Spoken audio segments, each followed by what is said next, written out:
हर शंभू दोस्तों मैं ज्योतिषाचार्य रोहित आज जानकारी लेकर आया हूँ कर्क राशि के जातकों के लिए नवंबर का महीना कैसा रहने वाला है। दोस्तों सबसे पहले आपको बताना चाहूँगा शनिदेव जो कि कर्क राशि के लिए सबसे ज़्यादा अशुभ ग्रह हैं राशि वर्तमान में गोचर में वक्री चल रहे हैं और वो 14 नवंबर को मार्गी हो जाएंगे। आपके लिए बहुत अच्छी खबर है ये दोस्तों। इसके अलावा बताना चाहूँगा अगर आप मेरे से अपना कुंडली का एनालिसिस करवाना चाहते हैं तो दिए गए नंबर पे आप संपर्क कर सकते हैं। दोस्तों ग्रह दशा कुछ इस प्रकार रहने वाली है। नवंबर का महीना शुरू होते ही ये जानकारी आपकी चंद्र राशि पर आधारित है।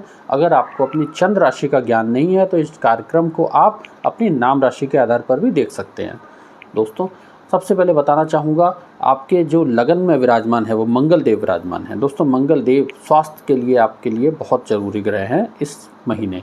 दोस्तों मंगल देव आपकी स्वास्थ्य को दर्शाएंगे। आपके अंदर बहुत ज़्यादा एनर्जी रहने वाली है, असीम ऊर्जा से भरपूर रहेंगे आप। थोड़ा सा गुस्सा भी ज़्यादा आएगा, गुस्से पे आपको कंट्रोल करने की ज़रूरत है। सीधी दृष्टि आपके अष्टम भाव पर है।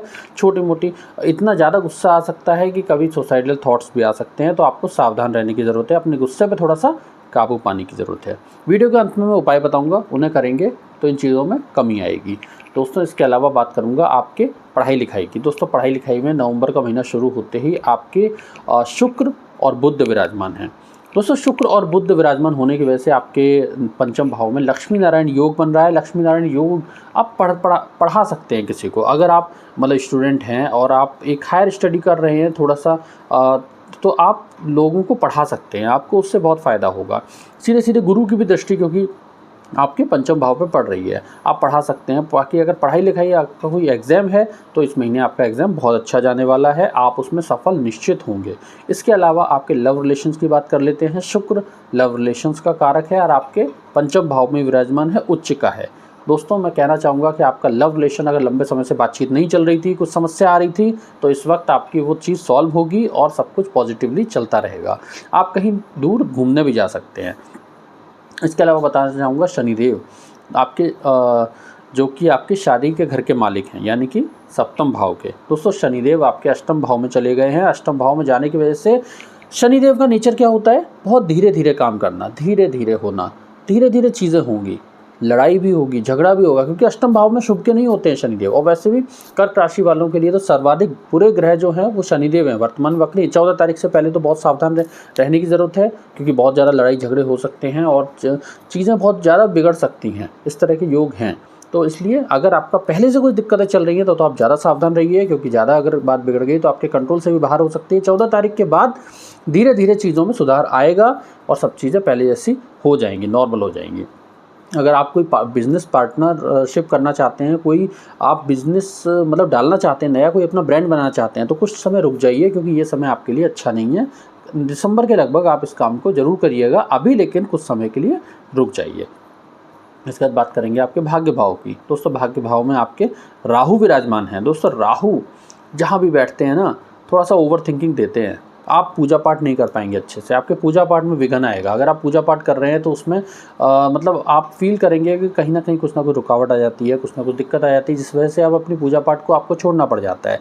धार्मिक कार्य कुछ भी कराना चाह रहे हैं, जैसे भंडारा कराना चाह रहे हैं या कुछ भी काम कराना चाह रहे हैं, तो उसमें आपको दिक्कत आएगी ही आएगी। दोस्तों इसके अलावा अगर आप कोई ऐसे काम में इन्वॉल्व हैं जहाँ पे आपका भाग्य सबसे ज़्यादा साथ देता है, आप लंबे दूरी का प्लान आप कर रहे हैं, विदेश घूमने का प्लान कर रहे हैं, तो इस वक्त दिक्कत आएगी, थोड़ा सा सावधान रहने की ज़रूरत है। राहु का नक्षत्र परिवर्तन होने वाला है, उस पर भी मैं वीडियो बना दूंगा, तो आप कुछ समय के लिए वेट कर लीजिए, नवंबर महीने के लिए वेट कर लीजिए। उसके बाद आप जो चाहे वो कर सकते हैं, क्योंकि राहु शुभता की ओर आने वाले हैं।